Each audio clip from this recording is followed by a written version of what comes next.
नमस्कार जय जगन्नाथ आशा कर समस्ते भल थे मुझे बहुत बढ़िया अच्छी तो मु वेलकम कर मो channel Ankita recipe and blogs रे। तो चलतु स्टार्ट करवा आज गोटे नुआ रेसिपी एंड न्यू ट्रिक्स रे। तो चलतु देखिपे यहाँ हूँ केबेज मंचूरियन। मु तो केमती कौन कली पूरा रेसिपी फॉलो करूँ निहाती जानीपारे। देखो मु फाड़े बंधाकोबी को भलसे धोईकी मु अल्प लुण देकी 5 ରୁ 7 मिनट छाड़देवी रेस्ट पे कहीं बंधाकोबी ता पानी गुड़िया सब रिलीज कर। देखु मु ए पानी को बिल्कुल काढ़ुनी। ए पानी थाईकी ही मु 2टा मीडियम साइज पियाज नेली।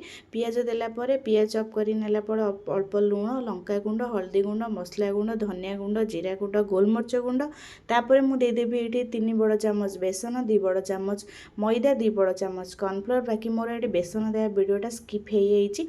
बेसन देली एथिपाई से बिल्कुल भी पानी हेबनी ता माने बंधाकोबीर पानी रे ही से बहुत बढ़िया से बाइंडिंग हो।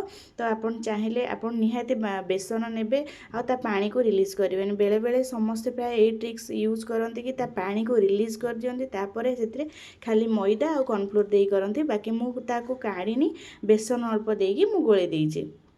आ टेस्ट बहुत बढ़िया थिला आ बहुत क्रिस्पी भी थिला से मंचूरियन बॉल्स गुड़ा। तो ये ट्रिक्स आप निहाती यूज करूँ। देखो तापर मु नेली अल्प रसुण चॉप करी कंचा लंका को चॉप करी तापर 2टा बड़ मीडियम साइज पियाज को चॉप करी नेली।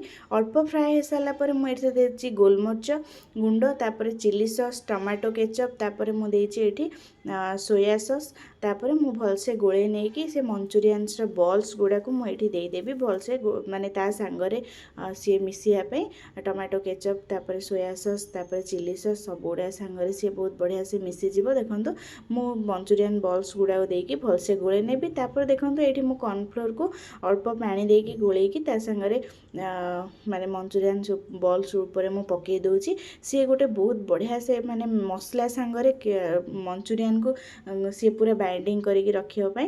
तापर देखो मोर प्रिपेयर हो गला मंचूरियन बहुत बहुत क्विकली हो गला।